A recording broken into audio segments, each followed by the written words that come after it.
يقول عائشة إن الرسول يقول إن أحب العمل إلى الله ما دام عليه صاحبه وإن قل، كون يداوم على الوتر ب3 أو ب5 أحسن من كون تارة يوتر وتارة ما يوتر. المداومة ولو قليل أفضل من فعل هذا تارة وهذا تارة. ويقول صلى الله عليه وسلم عبد الله بن عمر لا تكن مثل فلان كان يقوم من الليل فترك قيام الليل، يعني حافظ على العمل الصالح ويستقيم ويجتهد في الخيرات.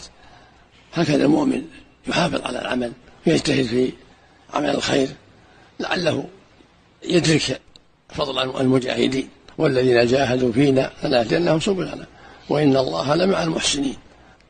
والله يقول جل وعلا حافظوا على الصلوات والصلاة الوسطى، ويقول جل وعلا إن الذين قالوا ربنا الله ثم استقاموا فلا خوف عليهم ولا هم يحزنون أولئك أصحاب الجنة خالدين فيها جزاء بما كانوا يعملون.